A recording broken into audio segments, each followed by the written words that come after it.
La vie spirituelle a ses hauts et ses bas. Dieu permet parfois un découragement pour que nous ne soyons pas attachés aux consolations spirituelles et que nous l'aimions d'une manière plus pure, plus désintéressée. Eh bien, figurez-vous que le Padre Pio est passé lui aussi par des phases de découragement. Comment cela s'est-il produit? Comment cela s'est-il fait? Comment le Padre Pio résolvait-il la question? Eh bien, certains auteurs affirment que, comme sainte Thérèse d'Avila, au XVIe siècle, ou saint Paul de la Croix au XVIIIe, début XVIIIe, fondateur de la congrégation de la Passion de Jésus-Christ et des religieuses passionnistes, le Padre Pio a passé la majeure partie de sa vie religieuse dans ce qu'on appelle la nuit de l'âme, la nuit noire de l'âme. Aujourd'hui, chers amis fidèles du Padre Pio, vous assistez au programme sur les pas du Padre Pio, et aujourd'hui, notre sujet sera: le Padre Pio a-t-il été parfois, comme vous, découragé?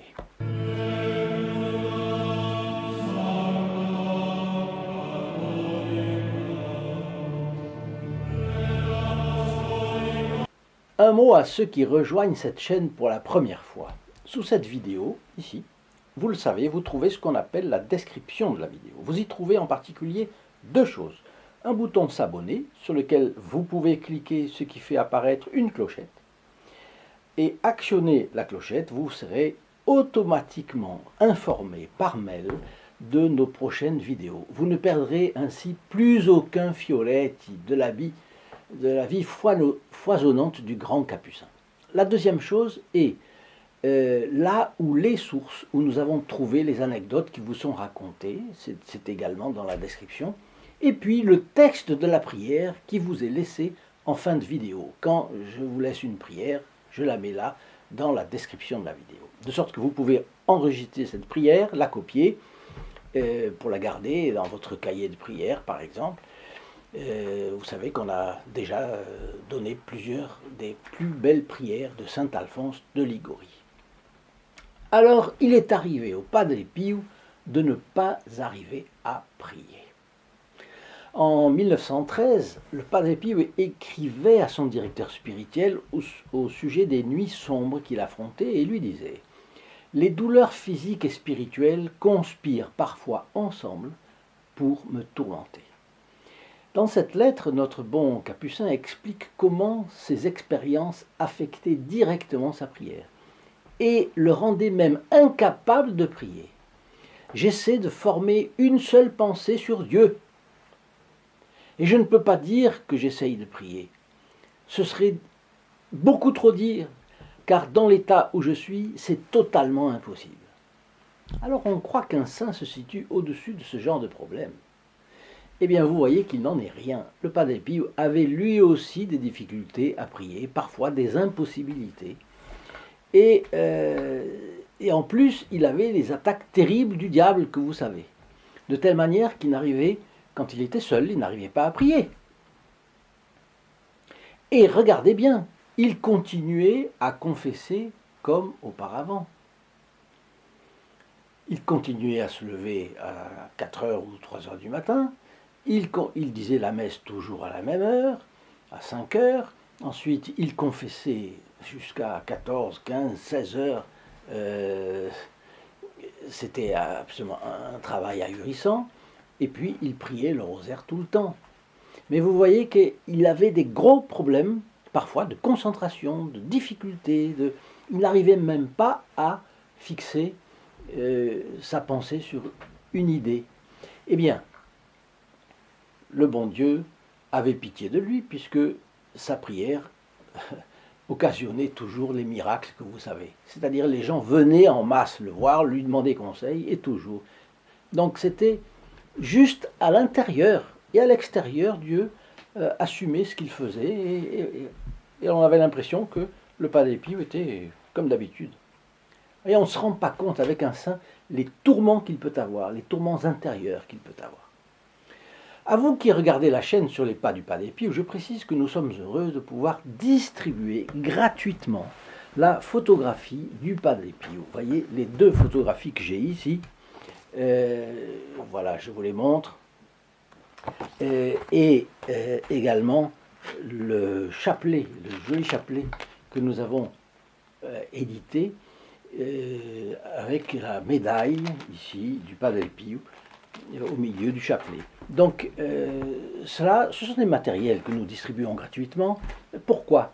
Grâce à la générosité d'un groupe de fidèles de notre chaîne. Ces personnes font partie du groupe des protégés du Padre Pio et agissent pour faire connaître la vie de ce capucin hors norme à un maximum de familles. Il est bon de se rappeler que le Padre Pio a une présence consolatrice et d'un autre côté que sa mission était d'arracher les âmes aux griffes du diable. Donc recevez cette photographie, vous la mettez dans un endroit de votre maison et vous serez du matin au soir sous les yeux du Padre Pio.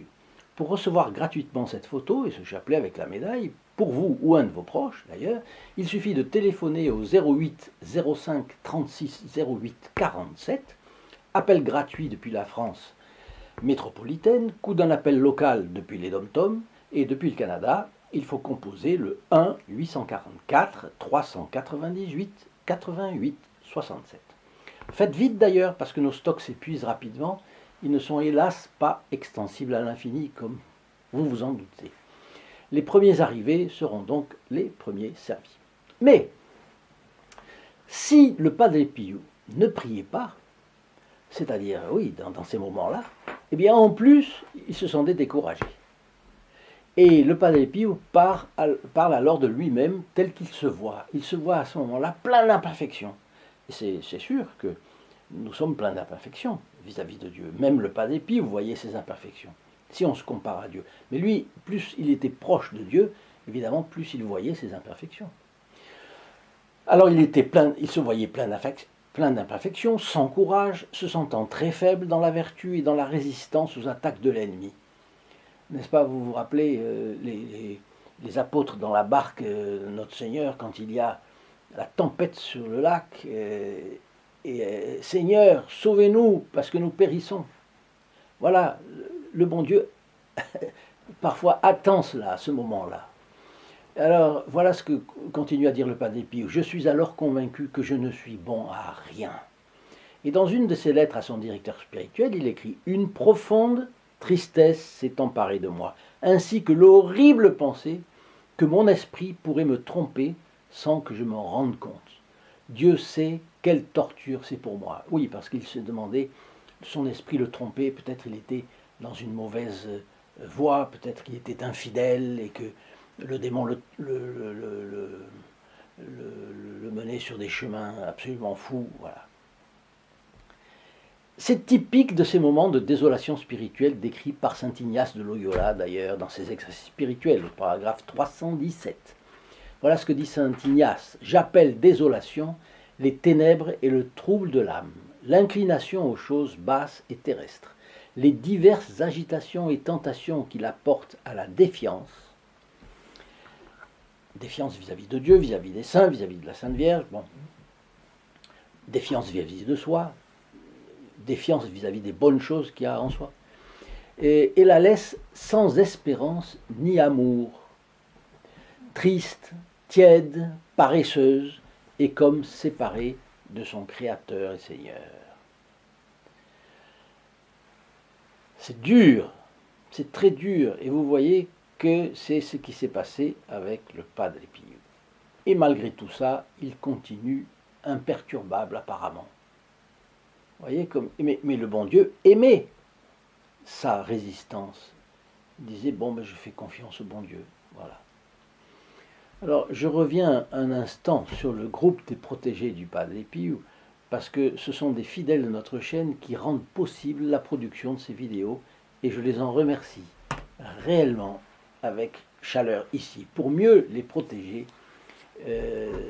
pour mieux connaître les protégés du Padre Pio. Je vous invite à cliquer sur le lien affiché sous la vidéo, ici-bas, ici-dessous, www.st-padre-pio.fr, et à vous laisser guider. Vous y verrez l'apostolat que les protégés du Padre Pio réalisent, ainsi que les bénéfices spirituels qu'ils reçoivent.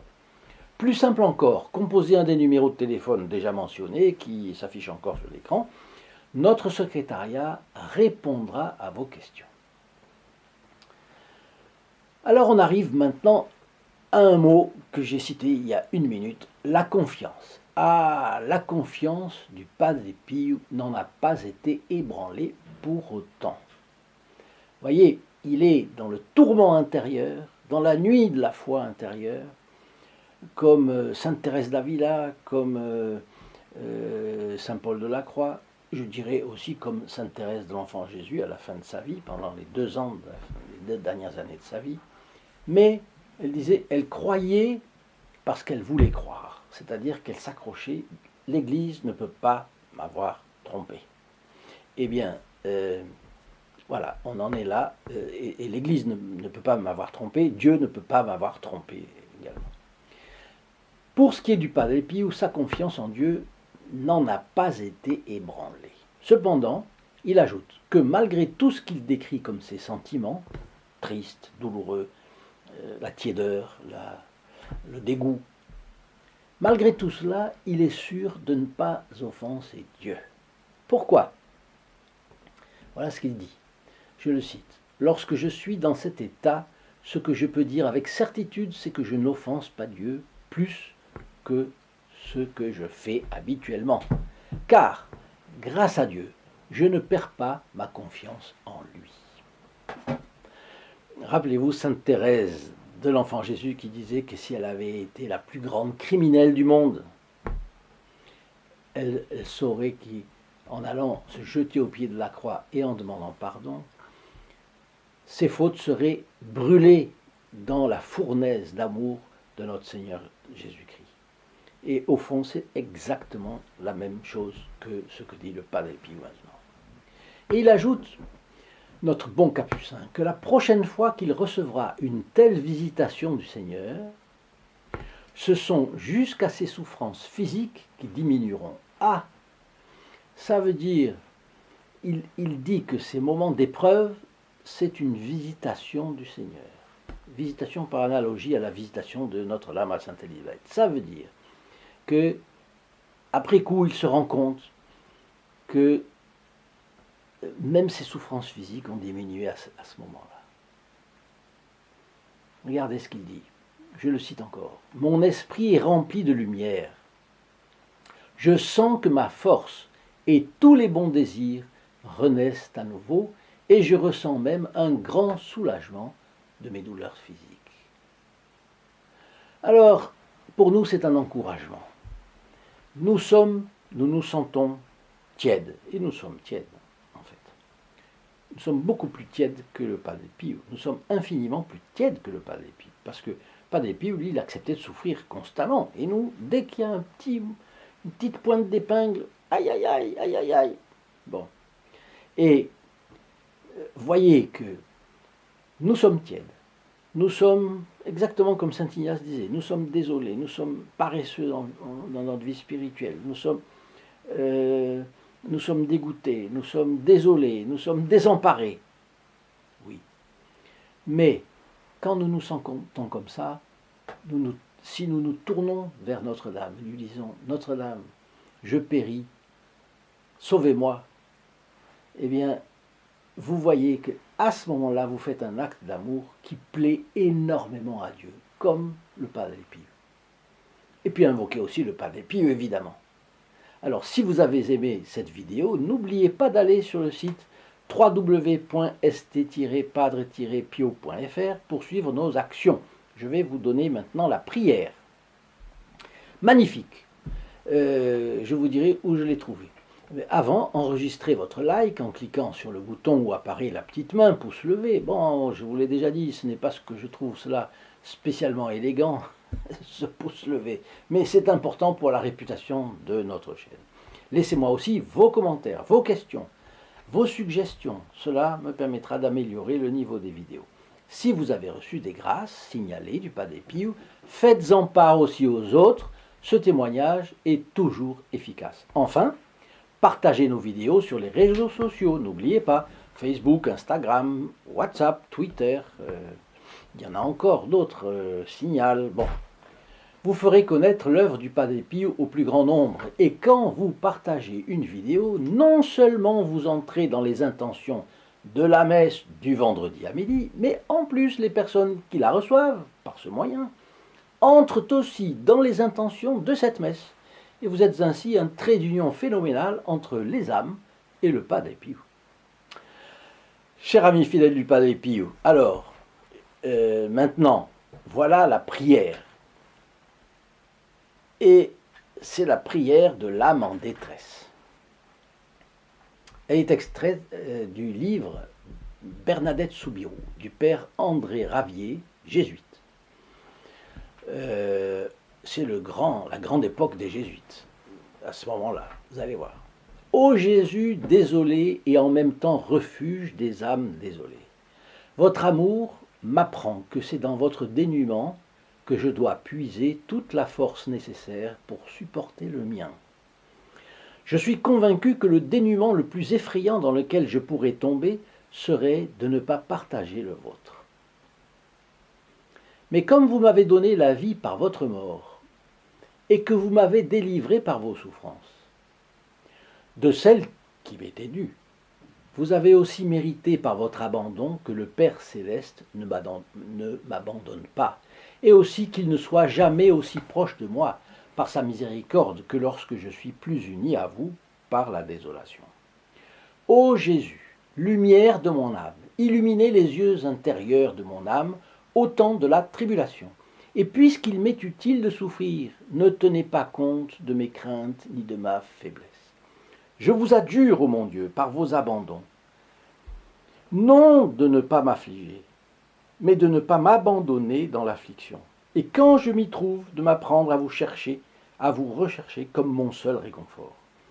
Que vous souteniez ma foi, que vous renforciez mon espérance, que vous purifiez mon amour. Accordez-moi la grâce de discerner dans l'affliction votre main et de ne désirer en elle d'autres consolateurs que vous.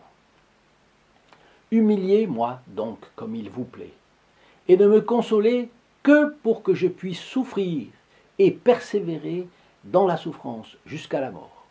Puisque les grâces que je vous demande sont le fruit de vos abandons, faites que leur vertu se manifeste dans ma faiblesse, et glorifiez-vous dans ma misère, ô mon Jésus, unique refuge de mon âme.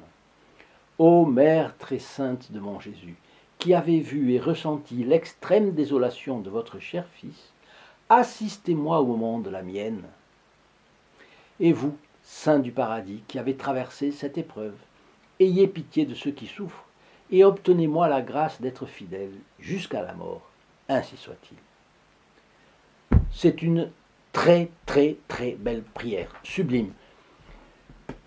Chers amis fidèles du Padre Pio, je vous la laisse, j'espère que vous aurez en profité, et je vous dis à très bientôt. Au revoir.